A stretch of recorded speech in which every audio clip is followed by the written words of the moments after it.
রাজ্যে পরিবর্তনের পর থেকে বেআইনি দখলদার মুক্ত করতে রেলওয়ে এবং পুরসভার যৌথ উদ্যোগে শুরু হয়েছে হকার উচ্ছেদ অভিযান। হকার উচ্ছেদের বিরোধিতায় সরব হয়েছে বিরোধী দলগুলো।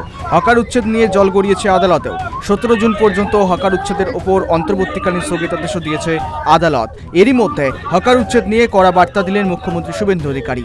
মুখ্যমন্ত্রী শুভেন্দু অধিকারী এদিন স্পষ্ট বার্তা দিলেন, ফুটপাত দখল করে দোকানদারি কোনোভাবেই বরদাস্ত করবে না বিজেপি সরকার। প্রথম প্রশ্নের উত্তর দিই, ফুটপাত দিয়ে হাঁটার অধিকার জনগণের রয়েছে। সেই ফুটপাতকে জবরদখল করার অধিকার কারণ নেই। যেখানে সরকারের ভ্যাকেট ল্যান্ড রয়েছে, যেখানে জনগণের প্রয়োজন নেই, সেখানে বৈধ অবৈধ যদি বসে থাকেন মানবিকভাবে দেখব। কলকাতার বড় বড় চওড়া রাস্তা, জনগণকে হাঁটার জন্য ফুটপাত, এটা কারো হাতে দেওয়ার অধিকার আমাকে কেউ দেয়নি।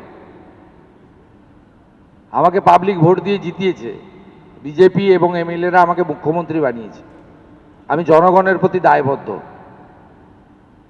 আপনার জনগণের স্বার্থ যেখানে যুক্ত রয়েছে, সেই স্বার্থ সর্বাধিক অগ্রাধিকার পাবে। মুষ্টিমেয় কোনো ব্যক্তি বা গোষ্ঠী তার স্বার্থ আমার কাছে অগ্রাধিকার পাবে না।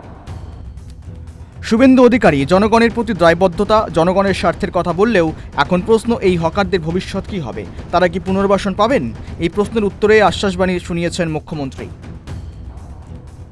আমরা মানবিক।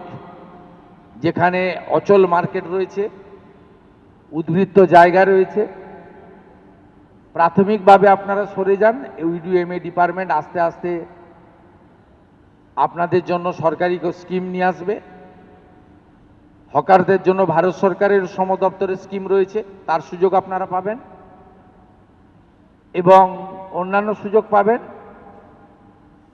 কিন্তু আপনি নিউ মার্কেটের রাস্তাটাই দখল করে নেবেন, মোটর সাইকেলও যেতে পারবে না, রাজাবাজারটা বেহাত হয়ে যাবে, খিদিরপুর মেটিয়াবরুজে আপনি যা খুশি করবেন।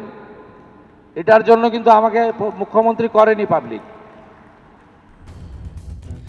এখন দেখার, এই উচ্ছেদ হওয়া হকারদের জন্য আদৌ কোনো পুনর্বাসনের ব্যবস্থা হয় নাকি বিকল্প কোনো পথ খুঁজে নিতে হয় তাদের।